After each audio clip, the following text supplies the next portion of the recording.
Bom dia, pessoal. Bom dia, classe. Bom dia para você que está nos assistindo na gravação. Classe, cumprimente o pessoal que está nos assistindo em casa, na gravação, via remoto. Bom, Deus abençoe vocês. Vamos continuar com a nossa matéria, o livro de Juízes, concluir a última parte do livro de Juízes. Como nós vimos na aula anterior, o livro de Juízes não é um livro muito bonito de se ler. Estava ruim, ficou pior, agora vai ficar pior ainda, né? Queria que fosse uma aula mais up, mas vai ser triste. Mas depois no final melhora. A última parte do livro de Juízes, nós dividimos assim em duas partes segundo o nosso livro. A parte que vai declarar a corrupção total, dentro daquele ciclo lá de pecado, sufoco, súplica, salvador e sossego, a coisa piora mais um pouco. E depois, no final, a parte mais triste, o ponto mais baixo da história da nação de Israel do período dos juízes, que é o período da guerra civil. Então, no capítulo 17 e capítulo 18, mostra a corrupção total que havia nos dias da nação de Israel.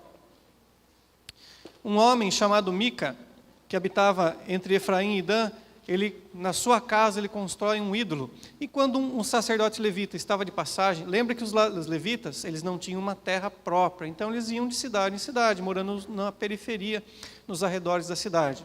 Quando um jovem sacerdote levita passa próximo a Mica, ele o acolhe de forma hospedeira e acaba mostrando que ele tinha um ídolo e pergunta se aquele jovem queria ser sacerdote da casa dele e oferece um pagamento para ele. Fala, olha, de que adianta você ficar vagando por aí se você pode ser o meu sacerdote particular, oficiar os sacrifícios, o incenso, tal. E aquele sacerdote acaba aceitando, mostrando a corrupção que estava tanto nas pessoas quanto na liderança religiosa daquele dia. Algo que talvez nós vemos nos dias de hoje, né? Depende de quantas pessoas saem e montam a própria igreja, o próprio ministério, não por discordância ou desavenças teológicas ou administrativas, mas sim para poder governar um povo, para receber dinheiro, para ganhar mais. Fala, eu estou no ministério aqui, mas outro pastor convidou para fazer parte. Mas por quê? Porque você está triste aqui, Deus falou com você? Não, porque ele vai pagar mais. Então a gente vê o retrato que havia nos dias dele. Mica, que era o dono da casa, que constrói um ídolo e, ao receber um sacerdote levita, convida para ficar oficiando a idolatria, em vez de cultuar ao Deus Jeová, o Deus Javé, que havia libertado o povo de Israel do cativeiro egípcio e guardado a vida deles. Os danitas, capítulo 18. A tribo de Dan ficava nessa região aqui, ó, mais ou menos. Mais que para uma tripinha assim. Com uma porção de terra que caiu para eles, a sorte deles, na herança deles, como diz algumas versões, era muito pequena, os homens reuniram-se entre si, falaram entre as outras tribos, falaram, tudo bem, vão peregrinem para as outras terras, onde ainda estão os povos, e tentem tomar outro lugar. Eles chegam aqui na cidade, aqui em cima, que antigamente era chamada de Laís, ou Laquis. Ok? Que era habitada pelos sidônios. Os sidônios ficavam aqui na região costeira, aqui em cima. Da onde depois nós vemos a cidade de Tiro e Sidom, uma cidade que tem destaque principalmente na época do reino de Davi e de Salomão. Eles vão peregrinando e vão chegar até aquela cidade. Quando eles encontram aquela região lá, era uma região pacata, tranquila, a qual Deus não mandou eles destruírem e habitarem. Porém, conforme era a corrupção moral, e os habitantes de Laís, de Laques, eram povos tranquilos, pacíficos, estavam longe de Sidom, dos seus conterrâneos, né?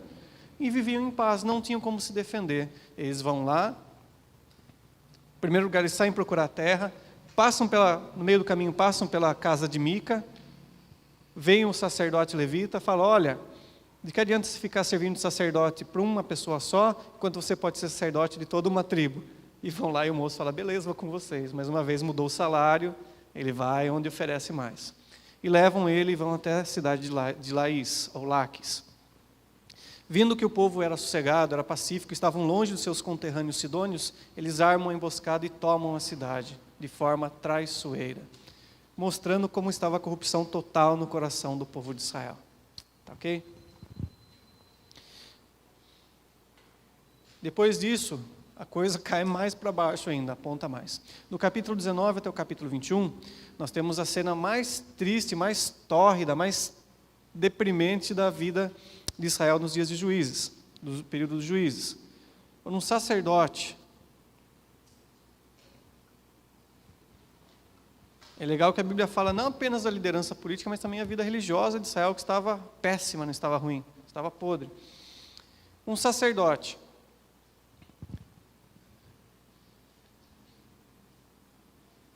Que era aqui de Judá. Benjamim aqui, que foi.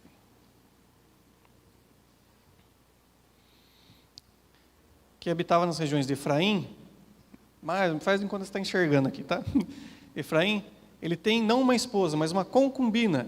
Concubina o que é? Vive com ele, vive em estado marital, mas não tem os direitos de esposa. Não é amante porque não é escondido, mas também não é oficial. Se tivesse um filho, o filho era legítimo? Não, é filho da concubina. Teria os direitos da primogenitura? Não. Então, sacerdote. Veja como está feia a coisa. Tem uma concubina. A concubina fala, não quero saber de viver com você. Você tem chulé, você tem bafo, você ronca à noite. A Bíblia não fala qual foi a desculpa. Ela vai para a casa dos seus pais em Judá. E aqui está Benjamim no meio do caminho. Tribo de Benjamim. O levita pega o seu burrinho, pega suas coisas e vai atrás da concubina. Chegando aqui, convence ela, convence o pai, fala, não, volta para mim, eu vou escovar o dente antes de dormir, vou tomar banho, passar talquinho. E retorna.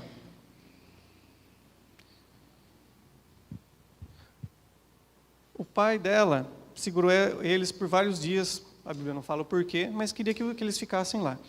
Por fim, o sacerdote convenceu e vão retornar de volta para a cidade na qual ele habitava dentro da tribo de Efraim.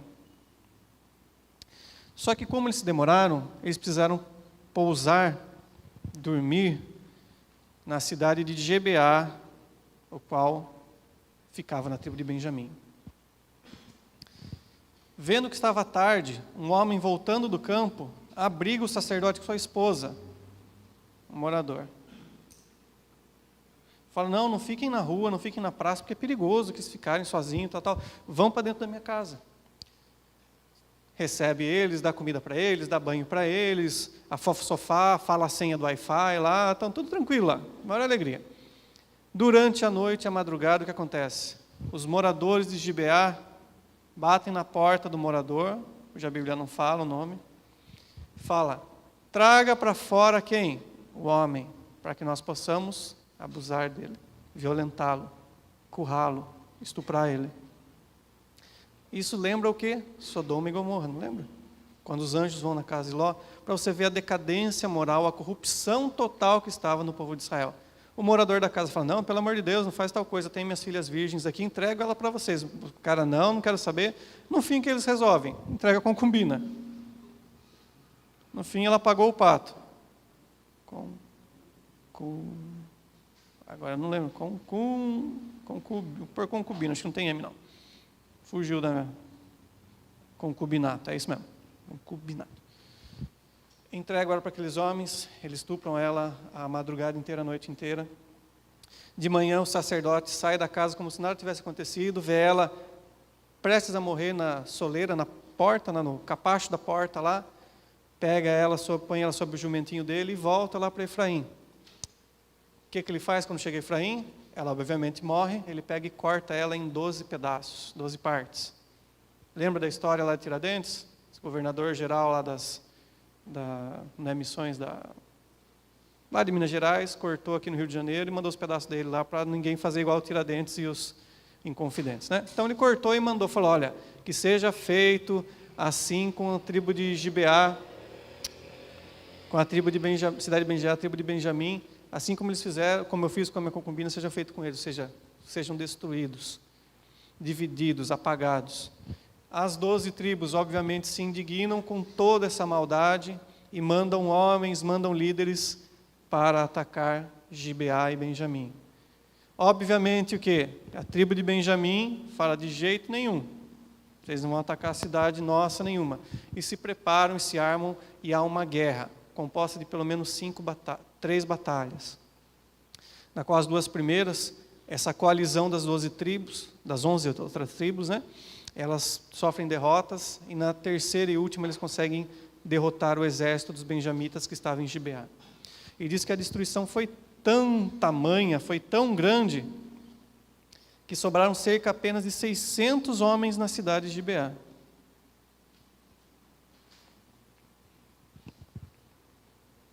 Ok? E o negócio continua ficando ruim. Por quê?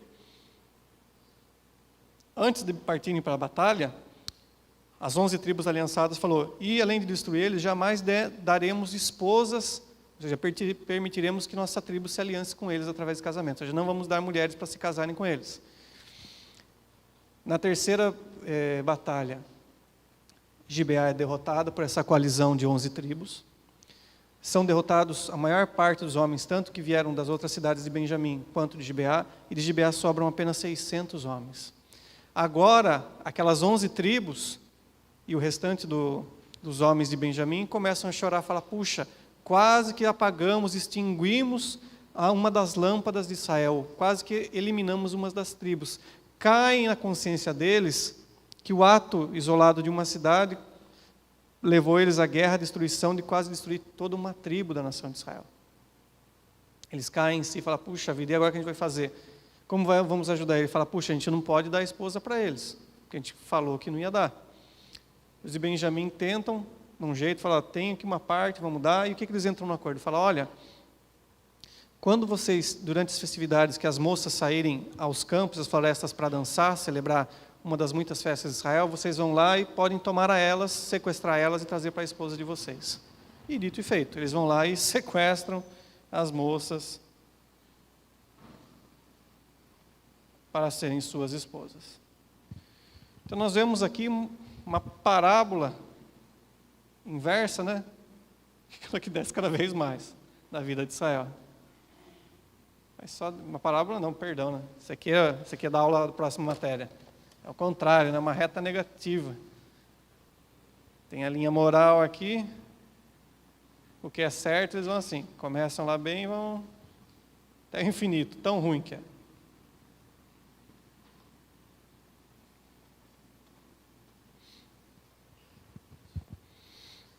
Terminando assim o período dos juízes de Israel. Quase eliminaram uma tribo inteira.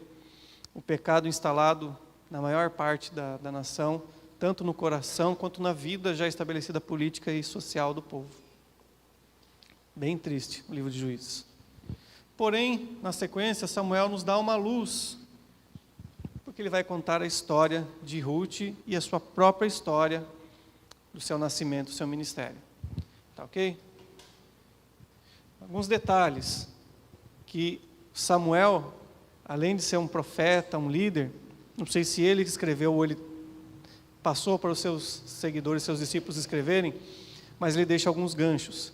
Gibeá de Benjamim, a qual quase foi destruída, dessa cidade, alguns anos depois, cerca de 100 anos depois, vai sair o primeiro rei da nação de Israel, chamado Saul. Ele era da tribo de Benjamim, da cidade de Gibeá. A sede do seu governo, o seu trono, o seu palácio, ele estabelece nessa cidade. Tá ok? Um detalhe aqui que depois vai aparecer lá depois, quando você lê 1 Samuel 17, você lembra depois.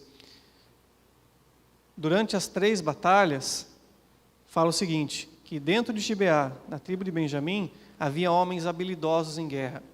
E havia um grupo deles que era canhoto, que utilizava a mão esquerda. Eles eram tão habilidosos em utilizar a funda. Lembra de Davi? O mesmo instrumento. E utilizaram a funda, que com uma pedra eles conseguiam acertar um fio de cabelo de um homem. Daí fala tantas distâncias, tantos metros que eles conseguiam acertar. Isso vai refletir lá na frente, na história lá de Saul, Davi e Golias. Tá, ok? Então um gancho que o autor deixa no ar, para depois a gente pegar esse gancho e entender. Encerrado o período dos juízes, é a fase de transição, dentro dos livros históricos, entre a era dos juízes e o reino de Israel, entre o período da teocracia e o período monárquico, onde havia um rei. Certo? Livro de Ruth, está no nosso livro de estudo, na página 70. Ok? Vou falar de forma bem resumida dele.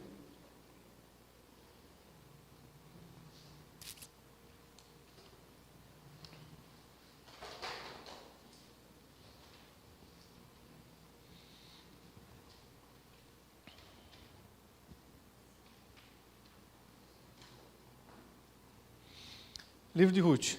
Quando que ele acontece? No finalzinho do período dos juízes, concomitantemente, talvez na mesma época onde houve a guerra contra a cidade de Gibeá, na tribo de Benjamim. O que é a história? A história do livro de Ruth conta sobre a vida de Noemi com seu esposo Elimeleque e seus 2 filhos Malom e Quilion, no capítulo 1. Quando eles saem de Jerusalém, da região onde depois foi Jerusalém, de Judá, e vão para a terra de Moabe. Por quê? Porque nos dias deles havia fome naquela região. Havia uma seca e tudo que eles plantavam eles não colhiam, não conseguiam produzir, o gado não dava, então eles vão atrás do quê? Eles migram atrás de oportunidade de vida, de trabalho, de comida, de sobreviver. Quando eles estão lá, naquele período, legal, só esqueci de falar uma coisa aqui. Do capítulo 17 até o capítulo 21 do livro de Juízes, 4 vezes o autor fala: e naqueles dias não havia rei sobre Israel, e cada um fazia o que parecia certo aos seus próprios olhos. 4 vezes esse versículo é repetido, dando a entender o que viria depois, na época do Reino Unido. Então estavam lá, migram para Moabe, na época dos juízes, houve fome na região de Judá, de Belém, na cidade de Belém que eles habitavam. Vão para Moabe. Quando chegam em Moabe, Elimeleque morre. Malom e Quilion, os filhos de Noemi, casam-se com 2 moabitas, uma chamada Ruth e outra Orfa. Tá ok? O que acontece? Malom e Quilion morrem. Noemi fica sozinha com suas 2 noras. E ela, em prantos, decide, puxa, ouvi falar que lá em Belém voltou a ter prosperidade, passou o período de seca, e agora só estou sem meus 2 filhos, só com vocês. O que eu faço? Eu libero vocês para vocês irem e continuarem a vida de vocês, para se casarem novamente, terem filhos. E Ruth e Orfa falam, não, de jeito nenhum, a gente não vai deixar você. Elas se apegaram com Noemi. Então já mostra, apesar da Bíblia não falar declaradamente, mostra o caráter, a vida de Noemi influenciando o local onde ela estava, influenciando positivamente. E elas ficam naquele embate, ela fala, não, mais uma vez, ela fala, puxa, eu já estou velha, mesmo que eu arranjasse marido, tivesse filhos, até esse filho crescer e pudesse casar com vocês também estariam velhas. Então vão e vivam a vida de vocês estão livres, desobrigadas, meus filhos morreram. Ela fala, não, vamos ficar. Quando ela faz a segunda tentativa, a Orfa pula fora, beleza, então, valeu, obrigado. TKS, vida que segue, né? Agora a Ruth vai ao contrário. Ruth se apega tanto à sua sogra, e no capítulo 2, é um versículo que é utilizado hoje em dia, geralmente em casamentos, no qual ela declara o valor e a verdadeiro amor pela amizade com a sua sogra Noemi. E fala, onde fores eu irei, onde pousares eu pousarei, o teu povo será o meu povo e o teu Deus será o meu Deus. Então, aquilo que Noemi causou nas suas noras, em especial em Ruth, foi algo muito profundo, ao ponto de levar a mudar a fé, a religião daquela moabita. Moab, eles adoravam os deuses, os ídolos. Agora ela passa a adorar o Deus do povo de Israel, o Deus da sua sogra Noemi. Tá ok? E ela fala, beleza, então vamos lá. Será que você quer ir? Vamos. Vai as 2 doidas voltar para Belém. E voltam para Belém. Quando eles retornam lá, vê que realmente havia uma prosperidade na cidade, as plantações estavam vingando, estavam prosperando. Tá ok?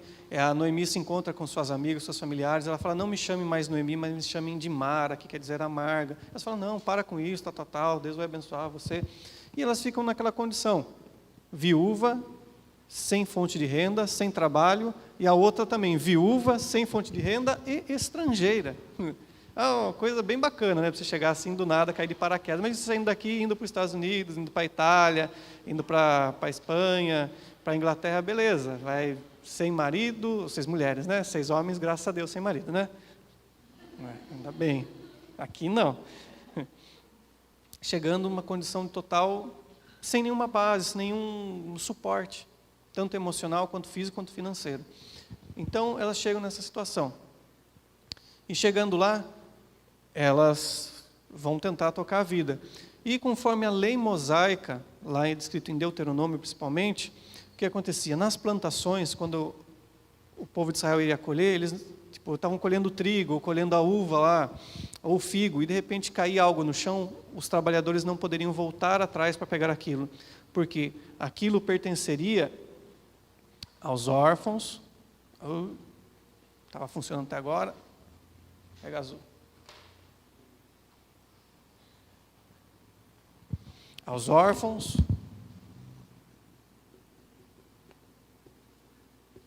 às viúvas, os estrangeiros. A Bíblia fala viúvas no feminino, tá? Homem, viúvo, vai trabalhar, vergonha na cara.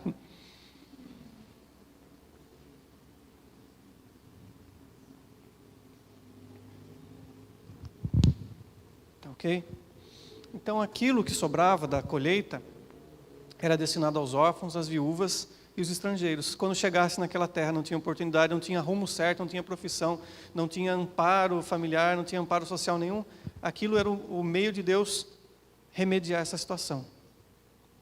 Deus não ia chegar e falar, chegou ficou alguém órfão, chegou uma viúva, um estrangeiro, dá um emprego para ele, coloca lá no PAT, no cadastro do INSS. Não, eles vão ter que colher, mas vocês não podem abusar da prosperidade que eu estou dando para vocês têm que se importar com essas pessoas. A hospitalidade era algo que Deus esperava da nação de Israel também, né? Você vê em Juízes, apesar das pisadas na bola, mas eles sempre hospedam as pessoas, sempre recebem. Então, nesse contexto, eles vão lá e Noemi explica para Ruth, e Ruth vai lá, vai coletar. E quando chega num campo lá, ela consegue pegar o trigo, tal. E um homem que era o dono daquela plantação, Boaz, ele vê aquela estrangeira e se afeiçoa com ela. Falou, estou vendo ela trabalhando lá, pergunta quem que é, os homens explicam, puxa, ela está desde manhã aí, agora está no sol, está rachando o coco, ela continua trabalhando, coletando o que sobrou. Daí pergunta quem é, descobre ela é nora de Noemi, que voltou lá do finado Elimeleque, e também perdeu os filhos, tal. E ele se afeiçoa mais com ela ainda, e dá uma ordem para os seus trabalhadores, fala, não toquem nela, não mexam com ela, não assobiem, não dê cantada de pedreiro, senão o negócio vai engrossar para o lado de vocês. E se afeiçoa com ela. E fala, ainda mais, deixem, quando vocês estiverem coletando, levando, deixe cair algo um pouco a mais para que ela possa vir pegar. E ele viu nela, além de uma moça com certeza bonita, uma mulher valorosa, que estava trabalhando para sua sogra, dedicação, e se encanta com ela. Primeiro só se encantou, tá? Não pediu WhatsApp, nem o Face, nem Insta dela, só se encantou, achou bonita a moça e leal. E quando chega Ruth com o resultado daquela colheita, daqueles dias de trabalho para sua sogra Noemi, ela fala, puxa, como você coletou tanto? Ela explica, eu estava num campo. Aí como que era o homem dono desse campo então? Era um Boaz, tal. Boaz, daí cai a ficha dela. Boaz era um parente próximo de Elimeleque. E conforme a lei mosaica, quando uma família entrava em dívidas, seja qual for, ou até mesmo chegar ao ponto da escravidão, o parente próximo poderia vir e redimir, comprar e pagar as dívidas daquela família.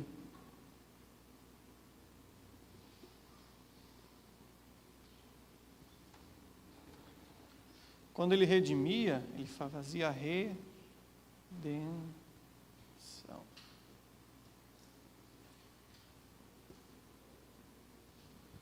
Trocando em miúdos, o que é isso, Tiago? Quando a pessoa tinha um saldo negativo. Saúde. O redentor ou o remidor, ele vinha, pagava aquele saldo, zerava a conta dela e a pessoa começava a ser parte, a pertencer à família ou à casa daquele remidor. Ok?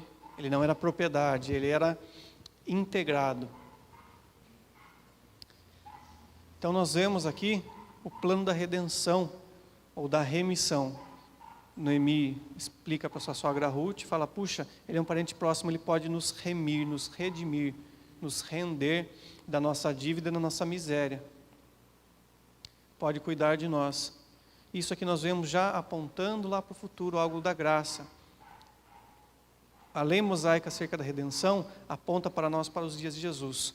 Quando Paulo fala lá em Colossenses que nós estávamos no império das trevas, fala em Efésios, nós estávamos mortos nos nossos delitos e pecados. Ou seja, a nossa conta, nosso saldo com Deus era negativa. Ele vem o que faz? Joga na cara ou cobra a conta de nós? Não, ele vem e paga a nossa dívida. Ele compra todas as nossas dívidas, como? Tomando o nosso lugar na cruz.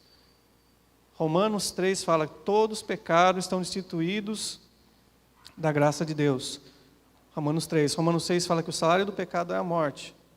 Ou seja, a consequência do nosso saldo negativo era a morte física e morte espiritual. Mas Jesus nos dá a redenção. O salário do pecado é a morte, mas o dom de Deus é gratuito, a vida eterna. Ele vem na cruz e paga as nossas dívidas, morrendo a nossa morte, ressuscitando para nos integrar, nos fazemos pertencer à sua família, família de Deus. Conforme Paulo fala, por termos sido adotados, nós podemos clamar através do Espírito Santo, Abba, Pai. Podemos chamar Deus de Pai. Não de mestre, não de Senhor. Legal que Jesus fala, somente no Evangelho de João, João pegou isso e registrou, fala, não chamo vocês mais de discípulos, mas chamo vocês de amigos. Então, o plano da redenção já apontado no Antigo Testamento. Então, lá, Noemi explica lá para Ruth, falou, é assim, minha filha, você é nova, você aprende, vamos lá. Eu vou contar como funciona para vocês. Explica a lei mosaica e fala, olha, vai ter essa festa da colheita agora, você vai chegar para Boaz, ele vai se alegrar, com certeza vai tomar vinho, e vai ficar cansado e vai dormir. Veja onde ele está dormindo. A hora que ele estiver sozinho, isolado dos outros, chegue perto dele, não acorde ele, não revele ele, não deite do lado dele, não tire selfie com ele, não vai de baby doll, você vai se portar como uma mulher decente, vai lá do lado, nem de decotão, nem decotinho, nem nada, você vai vestida que nem uma serva de Deus lá. Apesar que não tem roupa evangélica, mas tem roupa de bom gosto, né? Só um parênteses na aula. E vai lá. E realmente acontece essa festa. Boaz estava alegre com a celebração da festa, ele temia Deus, estava alegre com a prosperidade que Deus havia mandado. E ele tomou o vinho lá, e estava cansado, e estava alegre, e foi dormir. Ruth vai lá, ele estava no celeiro, dormiu sozinho, isolado, e ela vai lá perto dele, vê ele dormindo durante a madrugada, e fica aos pés dele. E ela vai de madrugada lá, eles usavam aquelas túnicas, ela pega, ergue o vestidinho dele, deixa a perninha dele de fora, dá o friozinho da madrugada, vem e acorda. Ai, que frio. Boaz já era da meia idade, assim, dos 40 para 50, ele é um pouco mais velho, e Ruth mais moça. E ele acorda, e como a Bíblia fala que ele é um homem temente, a Deus respeitoso, pergunta, o que você está fazendo aqui? E dela explica toda a história, conta todo o contexto, fala, olha, eu sou nora de Ruth, e conta tudo aquilo que aconteceu, e o que Noemi explicou para ela. Fala, olha, você é o parente mais próximo que pode redimir, pode render a mim e a Noemi. E Boaz concorda, realmente eu sou mais próximo, e ele tinha se afeiçoado com Ruth, obviamente, já gostava, simpatizava com ela, tanto por sua beleza quanto pelo seu caráter. E ele fala, e eu quero realmente isso, eu quero redimir vocês, que você venha para mim, que eu não sou velho, mas não sou bobo, e eu gostei da ideia, eu quero honrar realmente o meu familiar, o Elimeleque, tal. Fala, porém, é um parente ainda que tem um grau de proximidade maior ainda. Mas faz o seguinte, agora de madrugada, ó, eu vou voltar a dormir aqui, pega a sua capa, a sua túnica, enche com o cereal e vai embora para casa, porque a hora que você saia daqui, ninguém pense besteira de nós. Você vê o caráter do Boaz, era algo fora de série, né? Ele zelava pela sua imagem, pela imagem de Ruth. Fala, olha, ele fez assim, esperou perto de amanhecer, ele continuou dormindo no celeiro, ela encheu a capa dela lá de cereal, de trigo, lá, seja o que for que eles tinham colhido, e mandou ela embora para Noemi. Ela conta para Ruth no outro dia, e Boaz vai na porta da cidade, onde eram feitos, selados acordos. Ele está conversando com os anciãos, a hora que vê esse parente mais próximo, lá no capítulo 4, passando, ele fala, olha, voltou Noemi, esposa de Elimeleque, com a sua nora, e você tem interesse em redimir, pagar a dívida deles, assumir as broncas e cuidar das duas? O cara fala, não.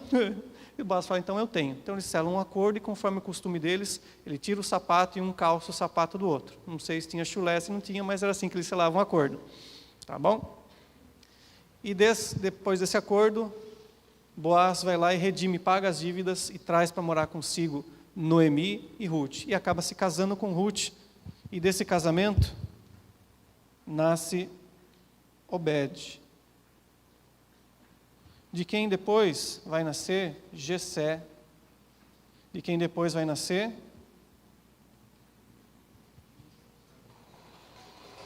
Davi. Então olha mais uma vez aí o Samuel dando umas dicas, dando um gancho para nós. Lá no final de Juízes, ele falou já da origem de Saul, agora ele fala aqui da origem de Davi. Tá ok? E nesse período de transição, é interessante você ver a misericórdia de Deus, a graça, que mesmo quando a coisa estava feia, o bicho estava pegando na nação de Israel, As pessoas estavam totalmente corrompidas, mas esse totalmente quer dizer todo mundo? Não, havia uma exceção. Havia Ruth, Noemi, uma estrangeira, havia Noemi, havia um Boaz, pessoas que conservavam o temor a Deus, conservavam o seu caráter íntegro, que serviam a Deus mesmo em meio à bagunça. Jesus, no Evangelho de Mateus, capítulo 5, fala que, olha, por causa da iniquidade, o amor de muitos vai se esfriar.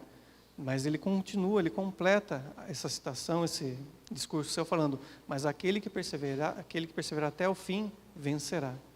Ele fala, olha, Jesus não esconde nada, nem a Bíblia em nenhuma parte esconde acerca da situação. Ele fala, a coisa vai ficar ruim, mas aquele que se permanecer fiel vai obter vitória, vai obter bom êxito. Então, Noemi transmite para sua nora Ruth, e a gente vê também em Boaz isso. Mesmo com a nação de Israel mergulhada no pecado, ainda havia pessoas que temiam a Deus. E isso também se estende agora para a vida de Samuel. A segunda parte da fase de transição entre a teocracia para o reino, para a monarquia do povo de Israel, a segunda parte vai estar lá no livro de 1 Samuel, do capítulo 1 até o capítulo 8. Okay? Então, o nosso livro de estudo está lá na página de número 76. Está claro até aí? Dúvidas? Não, sei.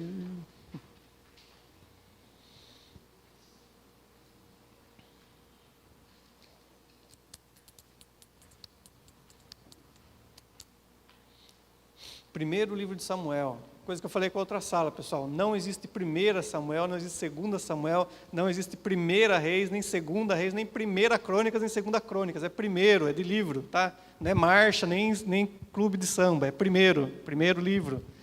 Primeiro livro de Samuel, primeiro livro das Crônicas, primeiro livro dos Reis, tá? Não mate seu professor de vergonha na hora que você falar, não fale 1 Samuel, pelo amor de Deus. Nem Crônicas que é tentador, não é 1 Crônica, não, é 1 Crônicas. Segunda fase do período de transição. Nos dias ainda onde os juízes governavam sobre a nação de Israel. Cadê minha canetinha aqui?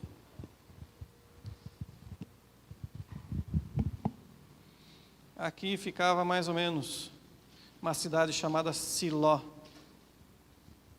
que tinha nessa cidade chamada Siló, Tiago? Havia a arca da aliança, havia o tabernáculo, né, de Moisés, armado, a arca da aliança, o altar do sacrifício. Mas, como eu falei, a vida religiosa do povo de Israel estava indo ladeira abaixo, assim como sua vida social, política, todo o seu caráter. Tá ok? Na cidade de Siló estava o sumo sacerdote Eli, ele que deveria ser o porta-voz de Deus para o povo e do povo para Deus. E ele estava lá. Mas diz que o Eli, ele era um cara meio frouxo, meio devagarzão com o negócio. Ele honrava mais aos seus filhos do que ao próprio Deus.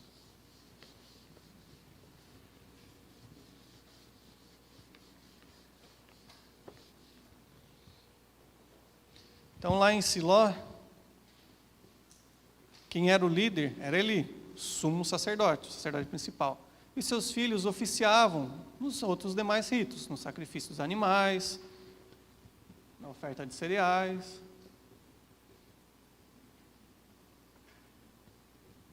Só que esses camaradas aqui, eles eram a síntese de tudo aquilo que o povo de Israel estava vivendo. Eles eram sacerdotes corruptos, ruins, maus. E diz que até o povo estava evitando ir até Siló para adorar a Deus e sacrificar, por causa do comportamento dos filhos de Eli. Porém, Eli não fazia nada. Ele honrava, tinha mais respeito pelos seus filhos do que pelo próprio Deus. Não chamava a atenção deles. Diz o seguinte: o que eles faziam? Eles cobravam suborno, eles, com as moças, com as mulheres que auxiliavam ao redor do templo, lá com a limpeza, manutenção, seja lá o que for, com ofertas, eles eram casados e adulteravam com elas. Quando alguém ia oferecer um sacrifício no qual o sacerdote podia comer uma parte, estava cozinhando a carne do cabrito, do boi, seja lá qual for dos animais do sacrifício que está em Levítico lá, eles pegavam, mandavam seus servos, seus empregados ir lá, pegavam um garfo, um tridente, alguma coisa, e meter o garfo na panela, antes mesmo que a carne cozinhasse e fosse oferecida a Deus. Ele já pegava o ofertante e tentava, poxa, espere pelo menos aqui, vamos dividir e entregar o que é de Deus, e a minha parte você pode ficar, mas pelo menos não despreze a Deus. E os servos, os empregados deles falavam, não estamos nem aí, nosso Senhor mandou, não quero nem saber.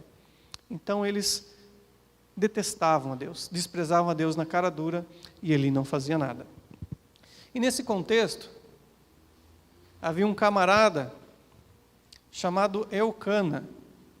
Em Samuel não fala, mas 1 Crônicas fala, que ele era da linhagem de Levi, da tribo de Levi. Depois eu pego, pode deixar a tampinha. Ele era casado, tinha 2 esposas.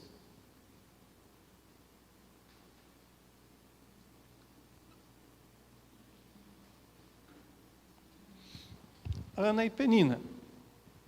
Ok? Por que eles tinham 2 esposas? Porque Deus havia permitido, através de Moisés, que eles tivessem. Mas se eles tivessem, diz Deuteronômio, deveriam honrar da mesma maneira. A mesma porção de comida que dava para uma, tinha que dar para a outra. A mesma forma que tratava o filho de uma, tinha que tratar a outra. Se eles moravam em tendas separadas, em quartos separados, o que tinha no mesmo quarto, tinha que ter no quarto da outra. Não podia fazer diferenciação. Era o plano de Deus? Não. Você vê lá em Gênesis que não era o plano de Deus. É um homem e uma mulher. Como você sabe isso, Tiago? Está escrito em Gênesis. E depois Jesus vem e ratifica isso. Ele fala, olha, no princípio não foi assim. Quando os fariseus, mais uma vez, com os escribas, tentaram preparar uma armadilha para Jesus. Ele fala, ó, no princípio não foi assim. Deus criou um homem para uma mulher. Então estava lá o sacerdote Eucana, o levita Eucana, sacerdote da linhagem sacerdotal, que não estava trabalhando no culto, era uma bagunça a vida religiosa e espiritual de Israel, e ele foi oferecer o sacrifício em Siló, subiu. Só que tem um problema na sua casa. Sua esposa, Penina, era fértil, tinha filhos. Sua esposa, Ana, a que ele amava, coraçãozinho aqui na Ana, era estéril, não podia ter filhos. Você sabe a história, né?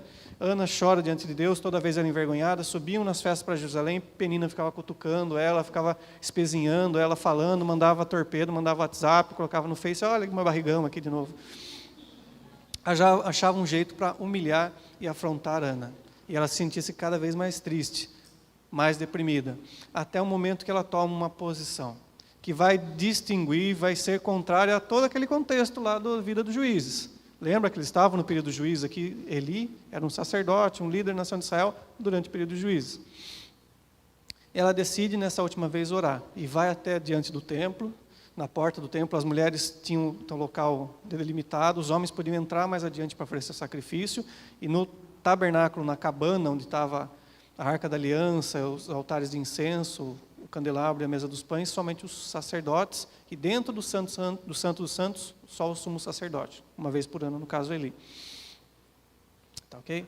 Ela vai e ora diante de Deus, o Eli pensa que ela está bêbada, fala, mulher, vai embora daqui, está bêbada, que a parte de você se vir, depois você volta para cá orar. Ela fala, não, é que eu estou orando, apenas movendo os lábios, que eu estou amarga no meu espírito, conta a história para Eli, Eli ora por ela e fala, ó, Deus vai prosperar, você vai embora em paz. Depois de um ano ela engravida, Deus se lembra dela, diz a Bíblia, e ela engravida do seu esposo Eucana, gerando a Samuel.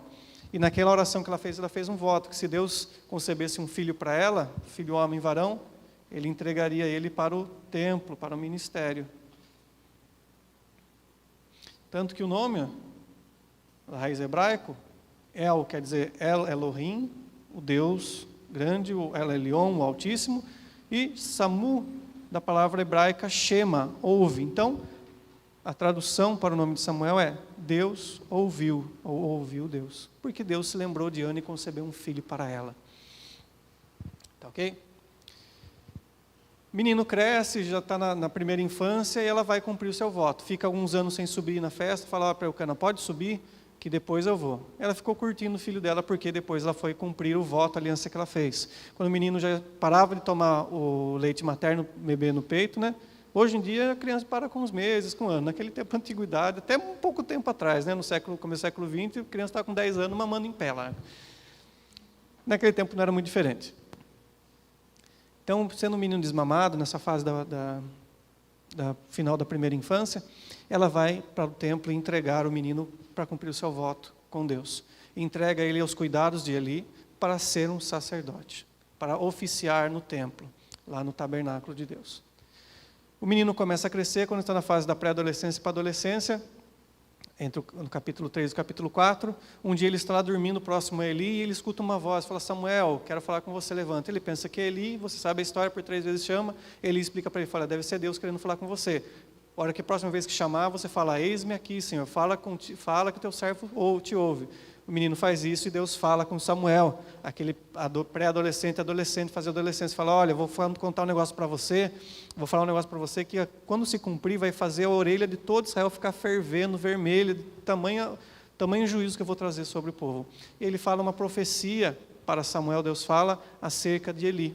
Fala: olha, Eli não tem me honrado, eu já dei um aviso para ele. Lá no capítulo 2 vem um profeta sem nome, e fala a mesma coisa para Eli, fala: olha, você tem honrado mais os seus filhos do que a mim, eu vou trazer juízo sobre a terra de Israel, o negócio vai ferver para o seu lado, o que eu vou trazer vai ficar zumbindo, zoando no ouvido de todo o povo de Israel, a destruição que eu vou trazer. E a mesma profecia, Deus fala com Samuel, de manhã ele acorda e fala: como é que foi?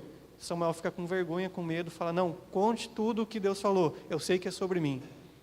Veja o estado do coração de Eli, se não era a mesma coisa que havia no povo de Israel, do período de juízo. Ele estava contaminado, mesmo sabendo que estou errado, que Deus falou alguma coisa, eu vou continuar levando no banho-maria. E Samuel, com vergonha, conta, e ele ainda se alegra, fala: puxa, realmente foi Deus que falou com você. Pô, que legal, trazendo juízo, falando aquilo que todo mundo está sabendo que está errado. E passado um período, você sabe a história, os filisteus fazem guerra contra Israel, em especial a tribo de Benjamim e Judá, preparam um acampamento, vão lá, montam e começam a vencer, vendo o povo de Israel que não conseguem com eles, eles chamam os sacerdotes, em especial Hofni e Finéias, e falam: olha, traga a Arca da Aliança para cá, que talvez Deus nos ajude na vitória. Vai lá Hofni e Finéias, que não eram sumo sacerdote, não poderiam entrar no Santo dos Santos, não deveriam, né? Eles poderiam, mas não deveriam, não era a ordem que Deus havia dado. Pegam a Arca da Aliança, levam a Arca da Aliança para o acampamento de Israel. A hora que a Arca da Aliança chega, os israelitas começam a gritar, bater o pé, pular. Tem mais bagunça que show de estádio, né? Show de K-pop. E aquele estrondo assusta os filisteus falam: puxa vida, os deuses vieram para o acampamento e agora a gente está lascado. Mas a liderança dos filisteus fala: pelo contrário, vamos ter ânimo. Por mais que os deuses vieram para a batalha, nós vamos vencer. E realmente Deus estava do lado dos filisteus, por causa do pecado da nação de Israel. Já o saldo negativo lá, desde a corrupção, em especial pela vida de Eli e seus filhos. Aquele exército dos israelitas é destruído, Hofni e Finéias são mortos, a Arca da Aliança é tomada pelos filisteus, eles roubam ela. Quando essa notícia chega lá em Siló, uma das noras de Eli estava sentado, recebe essa notícia, ele já era idoso, com mais de 90 anos de idade, já estava cego dos olhos e era obeso. Estava sentado numa cadeira apoiado numa coluna, numa pilastra. Quando ele ouve isso, chega para ele a notícia, mas a gente não chegou de forma gentil, normal, veio um tropé. Quem sobrou de mensageiro veio correndo, ofegante, falando, gritando alto, chorando, descabelando. E quando ele escuta essa notícia, ele cai da cadeira, quebra o seu pescoço e morre. Quando a esposa de Finéias ouve isso, a nora de Eli, ela fica tão triste, ela estava grávida, esperando um filho. Ouve isso, fala: levaram a Arca da Aliança, morreu Eli, morreu meu marido. Ela faz por ordem de preferência, né? Na presença de Deus, Eli, o sogro era bonzinho até, e Finéias, que era o tranqueira. Faz ordem de maior para menor preferência. Ela dá a luz, entra em trabalho de parto, dá a luz para o seu filho e fala: o nome dessa criança deverá ser Icabod. E um prefixo que significa foi-se, acabou, extinguiu. Icabod, glória, ou seja, foi-se embora a glória de Deus, por causa de toda essa derrota. Tá ok? Passa esse período triste, Samuel cresce e diz que nos dias de Eli não havia visão nem profecia da parte de Deus.